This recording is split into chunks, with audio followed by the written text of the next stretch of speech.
श्री असदुद्दीन ओवैसी जी। मोहतरम चेयरमैन साहब, आपका बेहद शुक्रिया। मैं इस मोशन की मुखालिफत में खड़ा हुआ हूँ। सर, मैं शुरुआत में हबीब जालिब का एक शेर पढ़ना चाहता हूँ। आप उर्दू जानते हैं और लॉ मिनिस्टर भी उर्दू जानते हैं। हबीब जालिब ने कहा था कि हुक्मरान हो गए कमीने लोग, खाक में मिल गए नगीने लोग, हर मुहिब वतन जलील हुआ, रात का फासला तवील हुआ, आमिरों के गीत जो गाते रहे वही नामो दाद पाते रहे, रहजनों ने रेजनी की थी, रहजनों ने रेजनी की थी, रहबरों ने भी क्या कमी की थी। सर, मैं अभी सुन रहा था हमारे शिंदे ग्रुप के शिवसेना के पार्टी लीडर अपनी तकरीर कह रहे थे। कहा कि 6 दिसंबर में जब बाबरी मस्जिद को शहीद किया जा रहा था तो उस वक्त के वजीर आज़म नरसिम्हा राव पूजा कर रहे थे। आप ही ने कहा और कहा कि वो डिस्टर्ब नहीं करना। तो ये बड़ा अजीब मौका है कि बीजेपी की ताईदी पार्टी ये कह रही है कि नरसिम्हा राव ने कहा कि मुझे डिस्टर्ब मत करो, मैं पूजा कर रहा हूं, और जिसने रथ यात्रा निकाला, इन दोनों को मोदी सरकार ने इस मुल्क का सबसे बड़ा सिविलियन अवार्ड दे दिया, सबसे बड़ा सिविलियन अवार्ड दे दिया। तो ये बताता है कि इंसाफ जिंदा है या जुल्म को बरकरार रखा जा रहा है।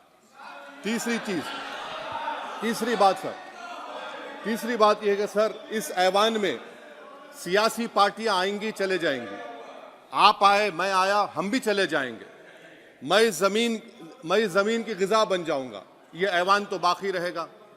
मगर सर, मैं ताजुब कर रहा हूं कि लोकसभा मुख्तलिफ आवाजों में कैसे बोल सकता है।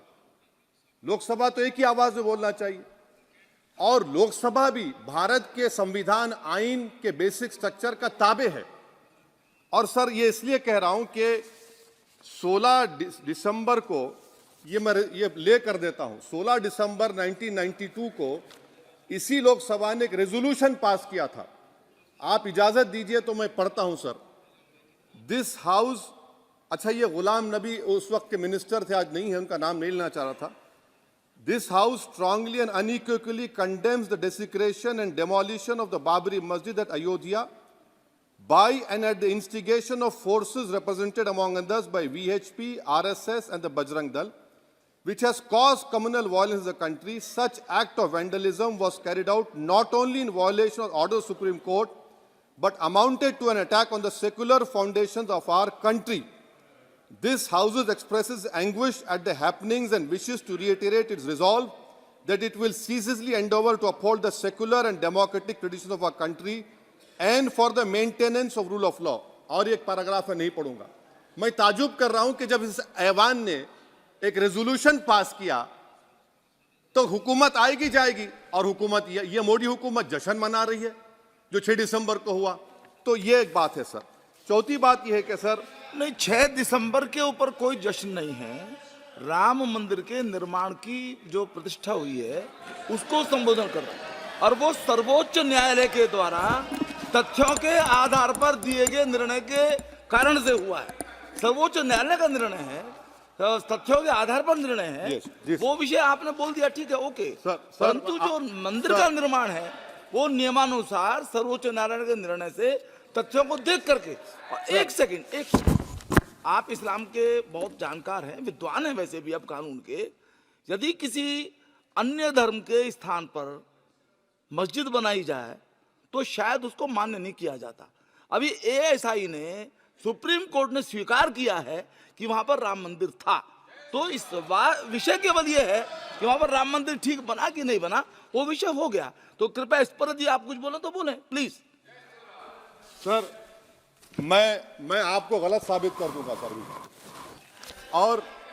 और मैंने रुक तो जाइए बड़ी इज्जत के साथ सर, मैं आपकी बड़ी इज्जत करता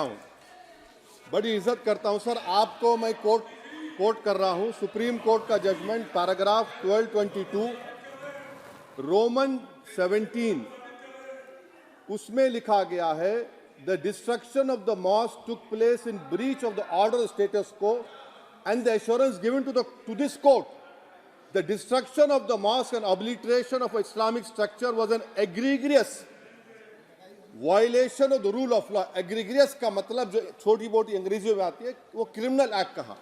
और सर आपने कहा था कि वहां पर मंदिर को तोड़कर बनाया गया। सर मैं आपके सामने ये तमाम चीजें लेकर दूंगा, सुप्रीम कोर्ट के जजमेंट के पैराग्राफ्स हैं जिसमें सुप्रीम कोर्ट ने एएसआई की रिपोर्ट को नकारा। उन्होंने कहा कि मंदिर को तोड़कर मस्जिद नहीं बनाई गई थी। सुप्रीम कोर्ट ने कहा, ये सुप्रीम कोर्ट ने कहा। अब और मैं रख दूंगा, आप पढ़ लीजिए, आप पढ़ लीजिए। अच्छा सर मैं अपनी तकरीर पर आ जाता हूं, मैं अपनी तकरीर पर आ जाता हूं सर। तो मैं अपनी बात कर देता हूं सर। तो मैं ये पूछना चाह रहा हूं कि क्या मोदी सरकार एक समुदाय, एक मजहब की सरकार है या पूरे देश के मजाहिब को मानने वालों की सरकार है? जिसको नहीं मानते उनकी सरकार है, हमको बता दीजिए। क्या मोदी सरकार सिर्फ एक फिक्र और नजरिया हिंदुत्व की सरकार है? क्या इस देश का, इस गवर्नमेंट ऑफ इंडिया का कोई मजहब है? इस वतन अजीज सबके मजहब को मानता है।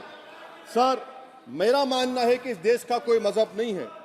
क्या ये सरकार 22 जनवरी का पैगाम देकर ये बताना चाहती है कि एक मजहब को दूसरे मजहब के मानने वालों पर गलबा और कामयाबी मिली? क्या आइन इसकी इजाजत देता है?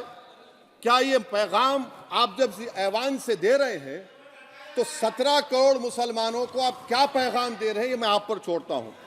सर 49 में धोखा हुआ, 86 में धोखा हुआ, 92 में धोखा हुआ, 2019 और 22 में भी इस ऐवान के जरिए हमको धोखा दिया जा रहा है।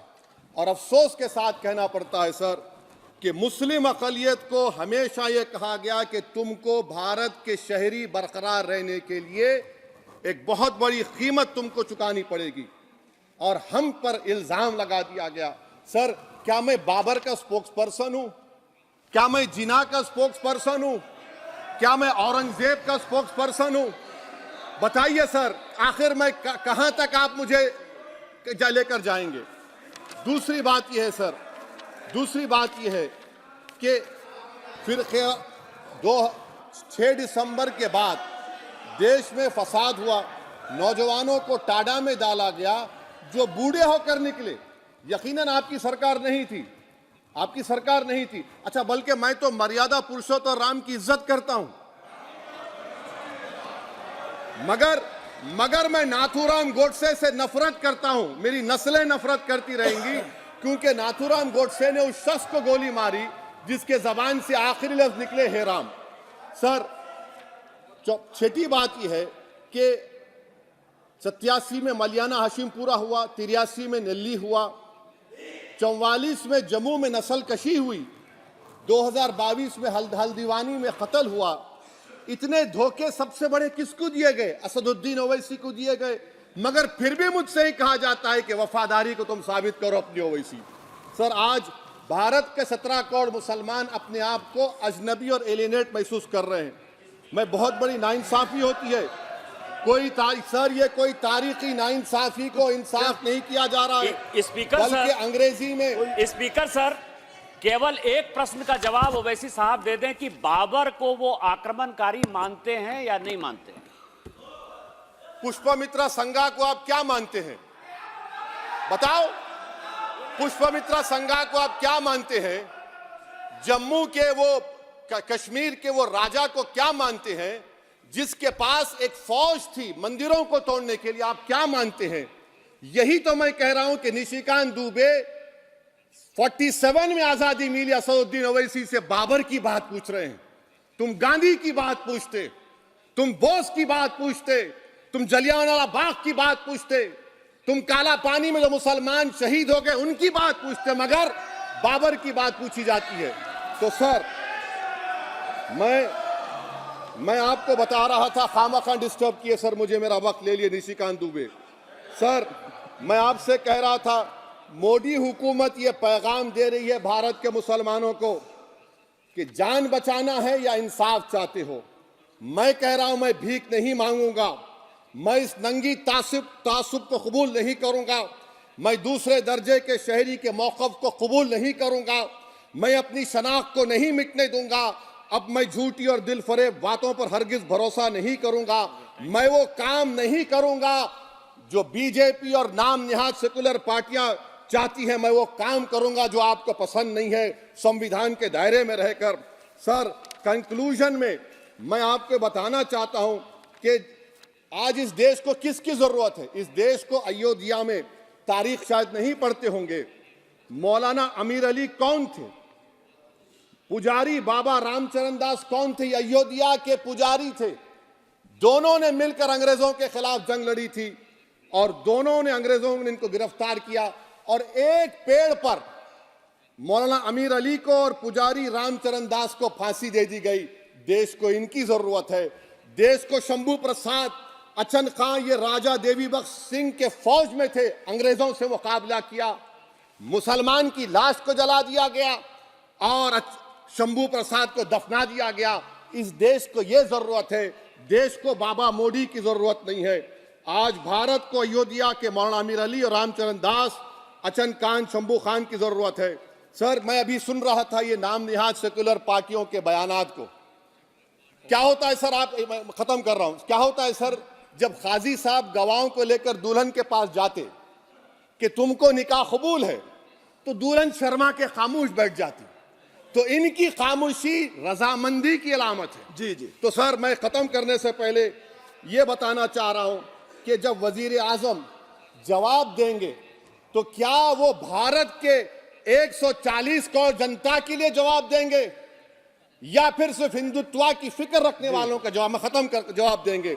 मैं ये देश, दुनिया, मुसलमान देख रहा है। सर, मैं आपको ये भी बताना चाह रहा हूं, आखिर में कंक्लूड कर रहा हूं सर, 1 मिनट चाहिए, 1 मिनट चाहिए सर।